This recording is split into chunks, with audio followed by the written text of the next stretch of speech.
And I am reporting live from Hampton University, where we will cover the WSLS Incorporated presentation on the accounting cycle. WSLS is a team of 4 Hampton alumni, and they are returning for a community event to introduce students about accounting there on this evening. They are participating in a panel discussion held in Scripps Auditorium. And my counterpart, Kayla Evans, will be facilitating the discussion. Stay tuned to take a look inside. Thank you all for being here today. Would you mind introducing yourselves? And then Ms. Hamilton, can you give us an insight into accounting? We are a team of Hampton alumni returning to our home by the sea. My name is Lindsay Hamilton. I'm Kenna Farmer. My name is Will Wilson. My name is Samantha Robinson. And we wanted to thank the School of Journalism for broadcasting our presentation today for everyone to see. We will be discussing the importance of the accounting cycle and how it is used within the company. I want you all to close your eyes and think about your favorite places to shop. Do you understand why, when, where, and how the clothes get from the company to you? If not, today's your lucky day. The purpose of this workshop is to show how the accounting cycle works and how it applies to everyday activities, even if something is typical of shopping. Common myths include accounting is all numbers, it's not as necessary as everyone makes it seem, it's a boring desk job, and it's too complicated to understand.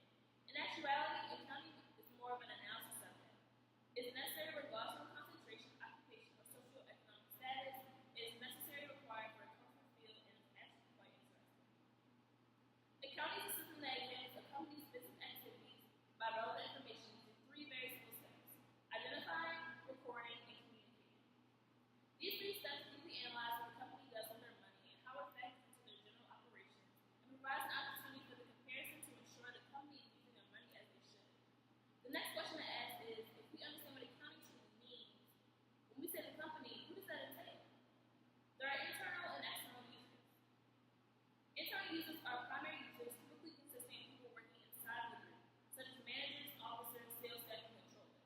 While external users, secondary users, consist of those who focus on the outside of the company, such as lenders, consumer groups, shareholders, and customers.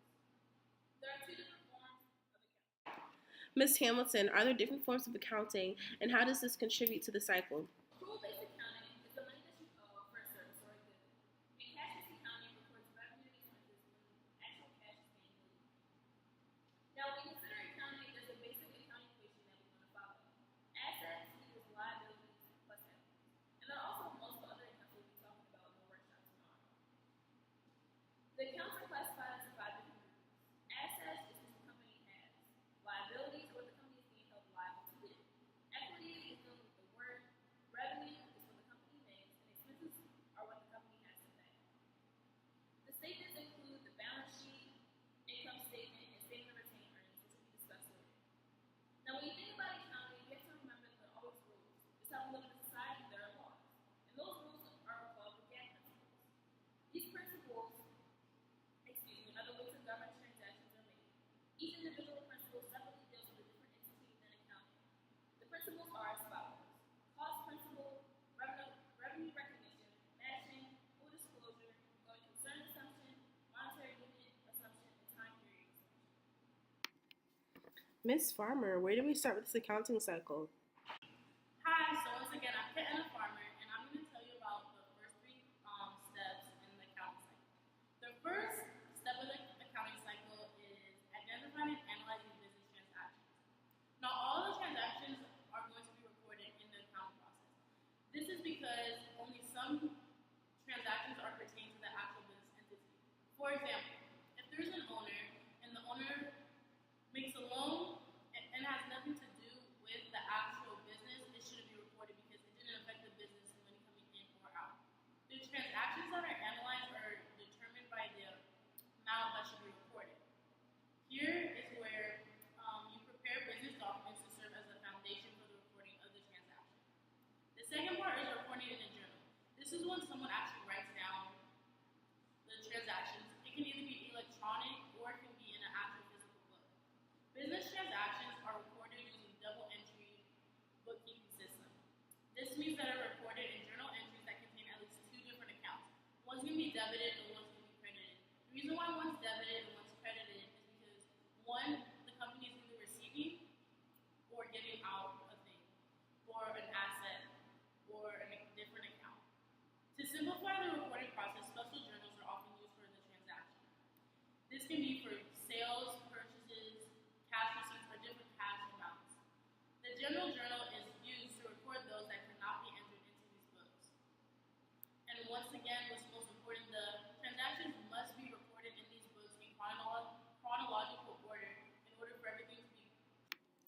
Okay, now what comes after that? Okay, so the third and final one that I'm going to be talking about is posting into the ledger. The ledger is a collection of accounts that show changes made to each account as a result of past transactions from the current balance. After posting all the transactions into the ledger, the balances of each account is now determined. For example, all general entries are debited and credited to cash will be transferred into the cash account of the ledger and we'll be able to calculate the increase and decrease in the cash, thus ending the balance of cash and can be determined. This is done on what we call T accounts. So in T accounts, it's like a big T like that, and on one side you put the credits, and one side you put the debits.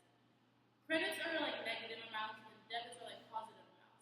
So you add up all the negatives, you add up all the positives, and then you put them together, whatever it is, that's what you're gonna have to put. Mr. Wilson, would you mind describing what happens in terms of recording with the unadjusted trial balance? All right, so moving forward. After the trial balance, some transactions result in money being accrued and or deferred. It is important to account for these transactions with adjusting journal entries. The unadjusted trial balance is the listing of all accounts used before any adjustments are recorded. We use them to make sure our debits and credits are equal after T accounts. Next, we have adjusting entries. Adjusting entries represent transactions that haven't been recorded. There's an original entry, there's an adjustment entry, which records some type of movement of cash. Lastly, you record any changes are recorded in adjusting general ledger/T accounts.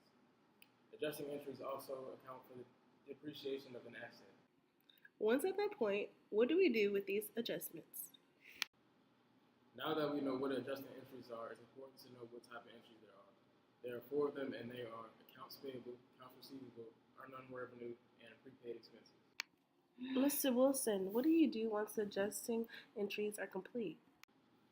Once your adjusting entries are complete, you create a new trial balance, which is called the adjusted trial balance. You use the adjusted trial balance to make sure your debits match your credits after adjustments, which includes temporary and permanent accounts. Temporary accounts include your income statements, your dividends, and your income summary account. Permanent accounts include assets, liabilities, common stock, and retained earnings. After the adjusted trial balance is finished, you will next move on to your closing entries. Ms. Robinson, considering what Ms. Hamilton, Ms. Farmer, and Mr. Wilson have explained, how do we close? So the next step of the accounting cycle is recording your closing entries. In this step, it requires for your temporary accounts to go into your permanent accounts. Now you have to make sure all the following temporary accounts equal to 0. Your revenue accounts, your expense accounts, your dividends, and your retained earnings. Also take note that the income summary actually debits your expenses and credits your revenue. Now your closing entries need for your revenue to be credited, your expenses to be debited, and the income summary to go into the statement of retained earnings as well as dividends going into retained earnings as well. At this point, in the ending steps, what do we do last, Ms. Robinson?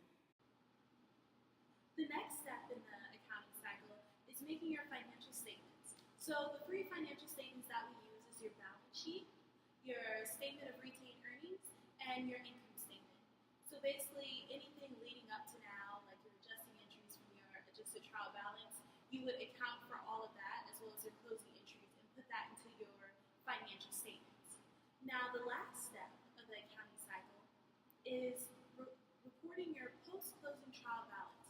Basically everything before this point led to this. So this is the final step of the accounting cycle, and basically it's just finalizing everything and writing down all of your final accounts. And that concludes our presentation.